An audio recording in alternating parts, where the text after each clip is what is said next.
Hello everyone, it's Mr. Christie with another question from a student. The student wanted me to go through part B, but I thought we'd do a little recap of part A. This is a nice question linking harmonic identities or R conversion with graph sketching and modulus graphs and graph transformations. So the first bit requires me to convert 2 sine theta minus cos theta into the form r sine theta minus alpha. Now, before I start, I should always check what alpha is in, and we can see alpha is in degrees here, so I need to make sure my calculator is in the correct form. And now what I'm going to do is I'm going to expand r sine theta minus alpha, which you can use your formula booklet for. It's using the compound angle formula, and that gives me r sine theta cos alpha minus r cos theta sine alpha. And we're multiplying both by r, right? Because it's r brackets that essentially. Now look, comparing coefficients here, we can see that the number in front of sine theta is 2, right? And over here we have r cos alpha multiplying sine theta. So we can then say that r cos alpha is equal to 2. And then over here we have a 1, minus 1 and minus something. So r sine alpha must be equal to that 1 there, right? So r sine alpha is equal to 1. And now what I can do is, I've got these two. I'm going to eliminate alpha by squaring the equations and adding them. So this is like harmonic identities 101. So you should have covered this, but if not, I'd recommend just going over your notes because it's pretty straightforward.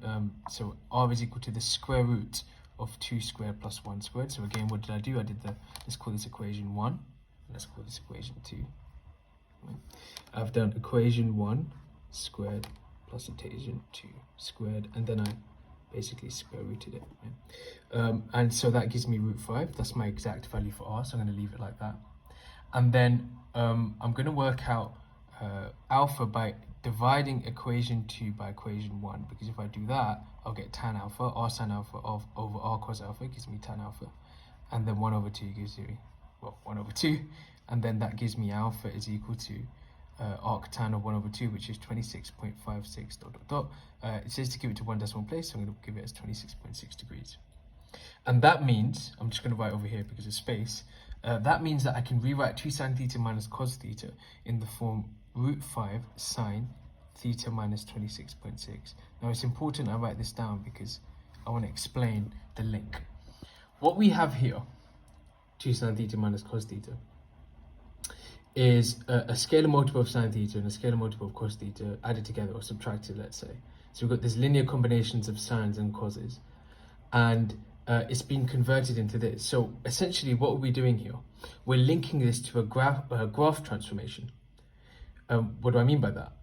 I mean that the sine graph, if I shift it 26.6 degrees to the right, or translation by the vector 26.60, and I stretch it vertically by scale factor root 5, is equivalent to 2 sine theta minus cos theta. Well, not exactly equivalent because I rounded to one decimal place here, but it's approximately this, right? Which is really useful because I can't sketch this, or I can't work out the maximum value or minimum value of this easily, but I can for this, right?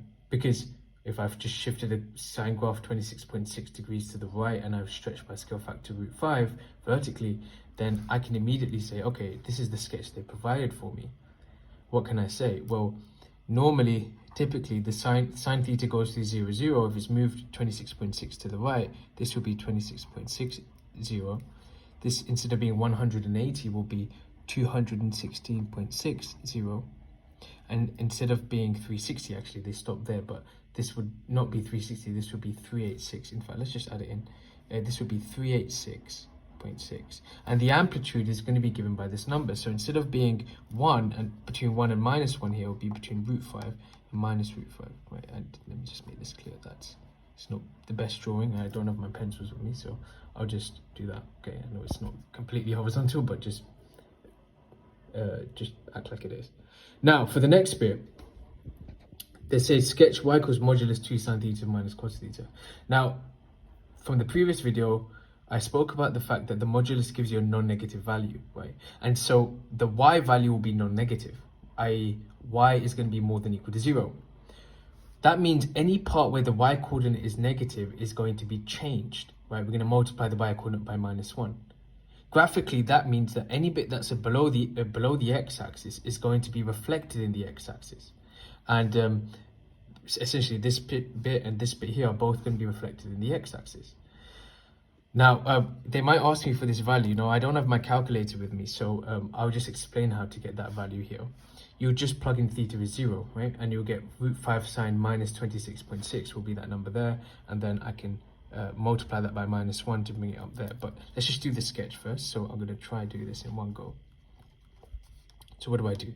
Well, basically, any place where it crosses the x-axis, it's still going to cross it there, right? So that's 26.6.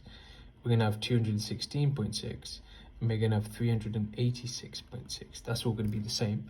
This bit here is going to flip up like this. And again, if I want to work out that number, I just need to plug in theta is 0. I'll get a negative here and then just times it by -1. I could write it, but I'm not going to. And then root 5, right, is the amplitude. This bit doesn't change. It's exactly the same as before. And this bit is going to get reflected in the x-axis. So it's going to have the same amplitude. Instead of minus root 5, it'll be a root 5. So let's try and get this roughly the same. And then this should have the same period. Okay, that should be, that's not right, because it should be like this. But again, I don't have my pencil. In the exam, if you do this, you will lose marks, but you get the idea, right? This should be the same. Okay, and that's it.